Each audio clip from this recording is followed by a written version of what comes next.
തരം തിരിക്കുക എന്നുള്ളത് cooked food non cooked food അതായത് റോ ആയിട്ടുള്ളത് നമ്മൾ രണ്ടായി തന്നെ സൂക്ഷിക്കണം. ക്രോസ് കണ്ടാമിനേഷൻ വരാൻ പാടില്ല. അതായത് നമ്മളിപ്പോൾ നമുക്കറിയാം വീടുകളിൽ നമ്മൾ ഇറച്ചി ഫ്രിഡ്ജിൽ സൂക്ഷിക്കാറുണ്ട്, അല്ലെങ്കിൽ അത് പെരട്ടി മാരിനേറ്റ് ചെയ്ത് നമ്മൾ ഫ്രിഡ്ജിൽ സൂക്ഷിക്കാറുണ്ട്. അപ്പോൾ ഇങ്ങനെ വരുമ്പോൾ നമ്മളത് ഫ്രിഡ്ജിൽ സൂക്ഷിക്കുമ്പോൾ പോലും ഇത് രണ്ടായിട്ട് തന്നെ സൂക്ഷിക്കുക. ഈ അൺകുക്ക്ഡ് ഫുഡ് കുക്ക്ഡ് ഫുഡുമായിട്ടുള്ള കണ്ടാമിനേഷൻ വരാതെ സൂക്ഷിക്കുക. നമുക്കറിയാം ഒരു ഡേഞ്ചർ സോൺ എന്ന് പറയുന്നത് ഒരു 4 മുതൽ 60 ഡിഗ്രി സെൽഷ്യസിലാണ് ഏറ്റവും കൂടുതൽ ഈ ബാക്ടീരിയകൾ പെരുകാനുള്ള സാധ്യത. തിരുവനന്തപുരം ജനറൽ ഹോസ്പിറ്റലിലെ കൺസൾട്ടന്റ് ഗ്യാസ്ട്രോ എൻട്രോളജിസ്റ്റ് ഡോക്ടർ പൊന്നി കൃഷ്ണൻ. അപ്പോൾ നമ്മൾ വീടുകളിലും നേരത്തെ ഇപ്പോൾ പറഞ്ഞതുപോലെ വീടുകളിലും ഹോട്ടലുകളിലും, അത് ഹോട്ടലാണോ ബേക്കറിയാണോ ഇവിടെ നമ്മൾ പ്രത്യേകം ശ്രദ്ധിക്കേണ്ടതാണ്. അപ്പോൾ നമുക്ക് ആദ്യമേ വീടുകളിൽ എന്തൊക്കെയാണ് ശ്രദ്ധിക്കേണ്ടതെന്ന് നോക്കാം. നേരത്തെ പറഞ്ഞതുപോലെ 4 സ്റ്റെപ്പുകളാണ്. ഒന്ന് ക്ലീനിങ് എന്ന് പറയുമ്പോൾ ആദ്യമേ നേരത്തെ പറഞ്ഞ പോലെ കൈ കഴുകുക, ബാക്കി കത്തി, ചോപ്പിംഗ് ബോർഡുകൾ, കിച്ചൺ കൗണ്ടർ ടോപ്പുകൾ, പാത്രങ്ങളെല്ലാം ഓരോ ഉപയോഗത്തിന് ശേഷവും വൃത്തിയായി കഴുകാൻ ശ്രദ്ധിക്കുക. അതുപോലെ തന്നെ പഴങ്ങളും പച്ചക്കറികളും റണ്ണിങ് വാട്ടർ നമ്മൾ ടാപ്പിന്റെ അടിയിൽ പിടിച്ച് തന്നെ നന്നായിട്ട് അത് കഴുകിയതിന് ശേഷം വേണം ഉപയോഗിക്കാനായിട്ട്. അതുപോലെ തന്നെ മാംസം, അതുപോലെ തന്നെ മീറ്റ് പ്രോഡക്ട്സ്, അതുപോലെ മുട്ട, പച്ചക്കറികൾ ഇവയെല്ലാം നന്നായി കഴുകിയതിന് ശേഷം മാത്രം ഉപയോഗിക്കുക. അടുത്തതാണ് സെപ്പറേഷൻ, അതായത് നമ്മൾ ഇത് വൃത്തിയാക്കി തരം തിരിക്കുക എന്നുള്ളത്. Cooked food non cooked food അതായത് റോ ആയിട്ടുള്ളത് നമ്മൾ രണ്ടായി തന്നെ സൂക്ഷിക്കണം. ക്രോസ് കണ്ടാമിനേഷൻ വരാൻ പാടില്ല.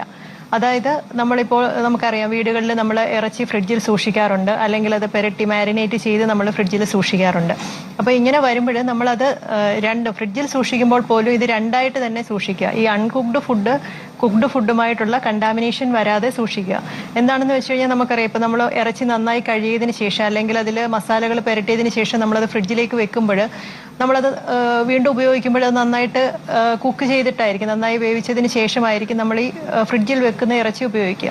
പക്ഷേ അത് നമ്മളിപ്പോൾ ഉടനെ കഴിക്കാൻ പോകുന്ന ഒരു ഭക്ഷണത്തിന്റെ അടുത്ത് വെക്കുമോ അതുമായിട്ട് മിക്സ് ചെയ്ത് വരുമ്പോൾ ഈ ഇറച്ചിയിൽ വിഷകാരികളായ ബാക്ടീരിയകൾ ഉണ്ടെങ്കിൽ അത് നമ്മൾ കഴിക്കുന്ന ഭക്ഷണത്തിലേക്ക് വ്യാപിക്കുകയും നമ്മളത് നമ്മുടെ ഉള്ളിൽ ചെല്ലാനുള്ള സാധ്യതയുണ്ട്. പക്ഷെ നമ്മൾ ഇറച്ചി ഉപയോഗിക്കുമ്പോൾ അത് നന്നായി വേവിച്ചതിന് ശേഷമേ ഉപയോഗിക്കുള്ളൂ. അതുകൊണ്ട് വീടുകളിൽ പ്രത്യേകിച്ചും കുക്ക്ഡ് ആൻഡ് അൺകുക്ക്ഡ് ഫുഡ്സ് നമ്മൾ കൃത്യമായി വേർതിരിക്കുക. പ്രത്യേകിച്ചും മാംസം, സീ ഫുഡ്സ്, അതുപോലെ മുട്ട എന്നിവ പ്രത്യേകം വേറെ ഒരു പാത്രത്തിൽ തന്നെ നന്നായി ക്ലോസ് ചെയ്ത് ഫ്രീസറിൽ തന്നെ സൂക്ഷിക്കേണ്ടതാണ്.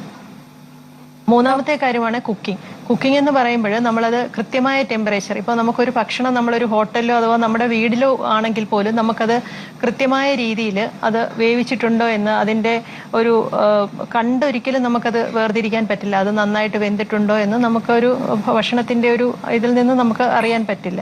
അപ്പോൾ അത് നമുക്കറിയാം ഒരു ഡേഞ്ചർ സോൺ എന്ന് പറയുന്നത് ഒരു 4 മുതൽ 60 ഡിഗ്രി സെൽഷ്യസിലാണ് ഏറ്റവും കൂടുതൽ ഈ ബാക്ടീരിയകൾ പെരുകാനുള്ള സാധ്യത.